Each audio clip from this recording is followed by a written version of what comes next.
E é isso aí, gente, já estamos de volta, né? Rapidinho. Falei para você que hoje era rápido, o programa tá agitado demais. Eu quero agradecer aqui, inclusive, as participações pelo YouTube. Você sabe que os nossos conteúdos agora estão todos disponibilizados lá no YouTube. O programa todo completo, todos os blocos se encontra, né, no nosso perfil no YouTube, e tem muita gente participando através do YouTube também, né, assistindo a gente, pessoal de Teresópolis que mora fora do país, todo mundo assistindo o programa, elogiando, né, falando que eu estou mais velho. Obrigado, gente, vocês estão longe há muito tempo, né, o tempo passa para todo mundo, vocês também estão muito novinhos não, tá? Obrigado pela participação de vocês, e além, né, de assistir pelo YouTube, vocês podem também mandar lá mensagens pelo nosso Facebook, fique à vontade, tá bom? Participe com a gente, como se estivessem aqui na terra natal de vocês, né? Vocês estão fazendo falta aqui, mas continua acompanhando tudo que está acontecendo na cidade. Eu prometo que eu vou tentar dar boas notícias, mas às vezes, né, não dá, às vezes fica difícil. Gente, nosso assunto agora é um assunto muito sério, né, mas que é um daqueles aspectos que as novas tecnologias acabaram nos ajudando e nos ajudando muito, né, mudando a realidade de muitas vidas, né? Estou falando do CAT, que vou até abrir aqui, ó, Centro Auditivo, né? Nós vamos falar das dificuldades para quem, né, precisa dos aparelhos auditivos, quem precisa, né, de utilizar-se da tecnologia para ouvir o que está acontecendo no nosso mundo, né? Eu estou recebendo o Elton Campos aqui, Elton igual o Elton John, né? Elton, bom dia, seja bem-vindo. Bom dia, bom dia. Eu quero começar te perguntando justamente sobre isso, né, cara? Talvez seja, né, esse mercado do auditivo, né, dos aparelhos auditivos, talvez seja um dos maiores exemplos de como a tecnologia muda vidas de verdade, né? Nos ajuda em dificuldades que nós temos aí físicas. É verdade. Graças a Deus a gente está em 2017, né? Graças a Deus. Então a tecnologia ela tem possibilitado muitas pessoas que algum tempo atrás poderiam nem estar conseguindo se relacionar socialmente, hoje elas conseguem através da tecnologia. Tem muita coisa que ainda a gente precisa conversar e colocar essa cultura mesmo de conhecimento. Não que a gente precise ter todos os equipamentos, mas saber que eles existem, né? Saber que eles estão à disposição, né? Isso é muito importante, né? E uma coisa que modificou também, né, quando a gente fala do aparelho auditivo, e eu tenho alguns amigos que utilizam, né, uma amiga especial também utiliza, é a questão não só da estética, né, porque hoje são quase imperceptíveis, mas também a potência deles, né, Elton? Hoje você tem aparelhos muito mais potentes e que chegam bem próximo mesmo, né, de zerar aquela dificuldade do paciente, né? Perfeitamente. O que tem se buscado, as indústrias dos aparelhos auditivos têm buscado o máximo em potência, tentando diminuir o tamanho, que é uma questão importante, né? Porque durante muito tempo o aparelho auditivo foi estigmatizado, aparecia demais e chamava muito a atenção e trazia um problema social, justamente por causa disso. Diferente do óculos, que acabou sendo uma coisa que acaba enfeitando o rosto. Algumas pessoas usam até sem precisar, né? Tem só ali a lente para o enfeite. Já o aparelho auditivo, não. Hoje tem muitas pessoas que têm aparelhos auditivos muito potentes e a gente nem sabe que eles estão usando. Porque a adaptação está muito discreta, né? E está evoluindo, graças a Deus. E tem sido feito isso através da tecnologia, a nanotecnologia. Pois é, a nanotecnologia, né, que a gente fala aí, é a que está possibilitando, inclusive, a internet das coisas, né, essa coisificação da tecnologia, é a nanotecnologia. E que tem que ser utilizada para o bem também, né, gente? A gente fala de nanotecnologia aí para espionagem, para isso, para clonagem. É verdade. E vamos falar das coisas boas, né? Ela está aí para coisas boas também, né? Para coisas boas. O Elton trouxe aqui alguns aparelhos, gente. Vai ser difícil de eu conseguir te mostrar. Por quê, né? Vamos lá, vamos justificar aqui. Porque eles são bem pequenininhos, né, gente? São bem pequenininhos mesmo, mas vai dar para a gente ver. Vai sim. Anderson, eu trouxe dois modelos que são os principais, eles são os mais diferentes em relação ao tipo de adaptação. A gente sabe que tem os aparelhos que vão atrás da orelha. Tem aquele arco, né? Exato. Tá e um fiozinho que passa pela frente, ou um tubo, na maioria dos casos é um tubo. O pessoal que usa o aparelho e a gente consegue ver, geralmente é um tubo de silicone. E a parte que vai dentro da orelha. Esses são os mais comuns, foram os primeiros a serem criados, e até hoje eles funcionam muito bem por causa de tamanho mesmo. E o segundo modelo são os aparelhos intracanais, que eu só tenho uma pecinha dentro do ouvido. É uma peça única e que fica dentro do ouvido. Olha, ela é moldada de acordo com a orelha do usuário. Então a gente tem a possibilidade, a impressora 3D e o scanner 3D, a gente não faz mais à mão o aparelho. aparelho. O Rica está mostrando uma foto. Olha aí, gente, é desse tamanho mesmo, tá? Você está vendo aí a mão e o aparelhinho em cima, ele é bem pequenininho. E a gente consegue, esse é um formato de uma orelha feminina, mas ele é bem próximo do tamanho real. Né? É um aparelhinho muito pequeno. Eu estou segurando um aqui, você está vendo? Não vai dar para te mostrar, porque ele inclusive é da cor da pele, então vai ficar difícil. Mas está aqui na minha mão, está bem pequenininho. E esse aparelho é um tipo que não é tão potente em termos de ganho, né? Mas é um aparelho que tem muita qualidade sonora. As pessoas que têm muita dificuldade auditiva, de fato, precisam do aparelho que vá atrás da orelha, até por uma questão da bateria, que tem que ser maior para conseguir amplificar e fazer o funcionamento correto do aparelho. Pois é, isso que eu ia te perguntar. A gente está vendo que esse é um aparelho sem fio, né? Sem conexão. Como é que funciona a alimentação dele, assim, em termos de aparelho? Todos eles usam uma bateriazinha que hoje não é mais a bateria de lítio, né? Que até por uma questão de temperatura já teve muito tempo atrás casos de explosão. A bateria de lítio é a tradicional dos celulares, né? Desses aparelhos mais convencionais. Essas que a gente usa nos aparelhos são baterias de zinco e oxigênio. Então a durabilidade é um pouco menor, mas a segurança ela é garantida nesse caso, né? E todos eles têm que usar. Alguns aparelhos usam baterias recarregáveis. A gente ainda está evoluindo bastante aqui no Brasil. Lá fora a gente já tem alguns materiais, até uma questão de legislação, que possibilitam a bateria durar um pouquinho mais, até os carregadores. Aqui no Brasil a gente tem algumas baterias que chegam a durar 10 até 12 dias com qualidade.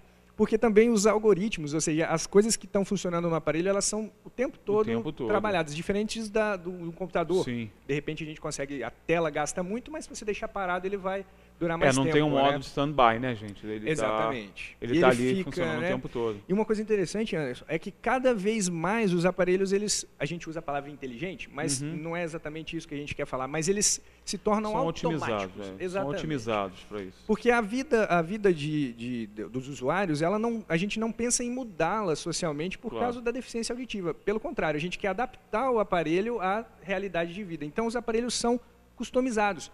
Se eu tenho uma pessoa que ela tem muitas atividades sociais, lugares com muito ruído ou lugares mais silenciosos, os aparelhos são automáticos. Eu não preciso mais ficar mexendo o botão. Ele se adapta ao ambiente. Então, essa leitura, esse escaneamento do ambiente, ele é muito interessante. É lógico que são aparelhos já da linha top, da linha premium, que são aparelhos um pouco mais caros. Lógico, você falou da alimentação. É claro que a gente sempre vai ter a bateria, talvez daqui a algum tempo a gente tenha alguma outra fonte aí, mas por enquanto tem que trabalhar com a bateria. Tem que ter a bateriazinha. A conectividade desses aparelhos, a gente está falando do botão, hoje a gente consegue controlar até pelo celular. Pelo celular? O volume do aparelho, saber se a bateria está numa carga interessante, qual é o tempo de duração, ou aquele ambiente, qual é o tempo de duração da bateria. Ou seja, você tem um aplicativo para gerenciar o teu aparelho. Cada marca de aparelho vai ter um aplicativo diferente, né? Mas aí o profissional de saúde auditiva vai conseguir fazer essa interação entre o aparelho. Isso sim é o top na tecnologia. Isso é bacana. Isso é coisa recente. Legal. Que bacana. Agora, eu ia te perguntar também, Elton, você falou da questão do custo. Há algumas décadas, né? Na última década, pelo menos, esses aparelhos eram extremamente caros, né? Eram aparelhos muito caros. E essa mudança da tecnologia também possibilitou a redução desse custo, né? Hoje, ele já não está tão inviável como era há algum tempo. Como é que está essa questão do mercado? Deu essa reduzida mesmo? Né? A tecnologia ajudou também nesse sentido? Perfeito. Anderson, tem sim. A gente tem essa cultura mesmo. O equipamento auditivo é muito caro e tal. Eu costumo dizer que o aparelho auditivo bom é aquele que se encaixa na orelha, encaixa no espelho e encaixa no bolso. No bolso. Tem que encaixar também, senão... Não adianta ter um excelente aparelho, mas se ele estiver acima das minhas possibilidades de investimento. E até a gente usa a questão do seguinte, o aparelho auditivo, ele não se paga o preço, mas se investe, né? Porque eu vou ter um benefício muito grande pessoal. Mas assim, os aparelhos ainda têm um custo mais elevado. Mas também a durabilidade é muito grande. Maior, claro. Então eu tenho hoje a possibilidade de usar um bom aparelho por 5 anos, sem que os custos nesse período sejam muito grandes. O investimento inicial parece um pouco mais alto. Mas no decorrer do tempo ele se dilui. E a qualidade que esses aparelhos vão trazer nesse tempo todo, eles acabam trazendo benefício. Uma coisa importante é a manutenção preventiva dos aparelhos. O que acaba com o aparelho é a umidade. Não a umidade do tempo também, mas a do próprio corpo. A transpiração, sim. O suor. Claro. Então, fazendo essa manutenção preventiva, a gente consegue aumentar a vida útil do aparelho, fazendo com que aquele valor inicial não seja tão dolorido assim, né? Verdade. Mas ainda tem. Existem algumas possibilidades de financiamento. O Banco do Brasil tem um crédito acessibilidade, que pode ir até 60 vezes um parcelamento direto com o banco. Legal. Né? E ele vai de R$1.000 até R$30.000. Então, a gente tem possibilidades. Claro que tem algumas condições em relação ao cliente. Mas é um financiamento social, então você tem que estar dentro daqueles parâmetros sociais. Né? Mas é uma possibilidade. Né? O CAT hoje consegue fazer um financiamento próprio. Então a gente consegue, através de alguns incentivos, possibilitar o acesso a esses equipamentos de alta tecnologia com um custo parcelado, né? Que vai atender todo mundo. Né? A gente divide. Mas realmente essa mudança é perceptível. Eu inclusive sei disso porque tenho amigos que utilizam e eles dizem, né? Há algum tempo atrás, né? Quando eles foram ver a primeira vez para fazer o aparelho custava quase o preço de um carro, né? Então era caríssimo mesmo. Hoje a gente está falando de uma redução considerável. Cabe sim no bolso, né? Ainda mais com essas facilidades, seja do financiamento próprio do CAT, seja, né, pelos financiamentos públicos, tem essa possibilidade. E assim, é claro, né, que tem muita gente que ainda tem dúvidas quanto ao diagnóstico, né, da necessidade, quem pode realmente utilizar esse tipo de aparelho. Evidentemente é o profissional da área de saúde que vai fazer essa indicação, né? E como é que vocês trabalham assim na orientação? Porque eu tenho certeza absoluta que alguém, algum momento, chegou lá na Caixa e falou, não, eu quero comprar um aparelho auditivo sem um laudo, sem nada, né? Isso aí acontece, né? Acontece. De fato, existe um caminho a ser seguido, né? A gente está falando de saúde e é uma questão importante. O médico otorrinolaringologista é o profissional que analisa as questões clínicas e de saúde geral. No primeiro momento, é muito importante a gente ter essa avaliação e esse aval. Né? A partir daí, os exames todos que a gente tiver que fazer em relação à medição da própria audição e as outras questões de vida diária, o fonoaudiólogo vai daí para frente estudar, depois de eliminadas as situações clínicas e tudo mais, a gente vai conseguir trabalhar pessoalmente com aquele indivíduo e trazer o melhor benefício. Tem algumas pessoas que têm que passar por algumas situações antes de colocar um aparelho auditivo, porque se trata de um equipamento que vai ficar no meato acústico, então a gente tem que observar toda a anatomia, né? Tem a questão da adaptação também, né? A pessoa precisa se adaptar àquilo ali, né? Exato, que talvez seja, aí você tocou num ponto importante, porque 90% do sucesso não é só o aparelho auditivo, é a adaptação. A adaptação, com certeza. É o processo de entender, porque não é só ouvir, o cérebro vai aprender a ouvir novamente. Ouvir, né? de uma forma diferente, né? Diferente do que a gente está acostumado, é uma adaptação mesmo. E às vezes a pessoa não consegue se adaptar, por exemplo, ao aparelho mais caro que existe, ele não consegue se adaptar, ele vai ter que fazer um aparelho menor, né? Com um custo menor. Exato. Depende dessa adaptação da pessoa. Né? Esse processo, Anderson, o CAT tem todo o equipamento de avaliação auditiva, de reavaliação. A gente passa o tempo todo, uma vez por ano, a gente refaz os exames audiométricos, já imaginando que pode ter alguma alteração, né, em cada pessoa. Então, a gente consegue fazer isso uma vez por ano para poder otimizar e personalizar cada vez mais o aparelho para aquela pessoa. No caso de alguma situação adversa, a gente tem algumas situações em que, às vezes, existe uma irritação, mesmo os aparelhos sendo hipoalergênicos, ou seja, a gente não tem nenhum material que possa causar alergia, mas, às vezes, um mecânico. A pessoa ali, na hora de colocar, tem uma machucadinha. Dá aquela irritaçãozinha. Então, sim, a gente trabalha em uma equipe, e essa equipe ela está preocupada não só com o equipamento em si, mas com a saúde geral, que é o nosso objetivo final. Né? O aparelho auditivo é só um meio para a gente chegar no final, que é a qualidade de vida social, a pessoa seja ativa socialmente, né? Legal. Gente, vou colocar de novo a fanpage aí da CAT, para você, se você tiver alguma dúvida, né, pode entrar lá na fanpage, aproveita e curte, né, e tem lá os telefones, aí Unidade Teresópolis, Petrópolis, Rio das Ostras, tá o endereço, telefone também, né, Elton? Pessoal que tiver alguma dúvida pode procurar vocês lá. Como é que é? Qual o endereço de vocês? Vocês estão atendendo aonde? Aqui em Teresópolis a gente está ali na Francisco Sá, no edifício Garagem. Sim.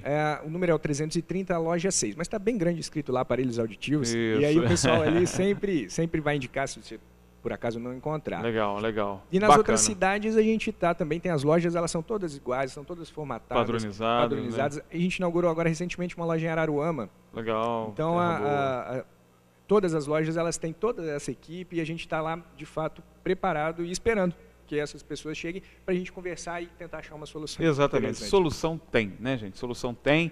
E aquilo que a gente falou com a entrevista do Felipe. Não fique trabalhando com a desinformação, né? Vá buscar informação. O pessoal está lá para te atender bem. Elton, obrigado pela tua participação. Gostei demais aqui do nosso bate-papo.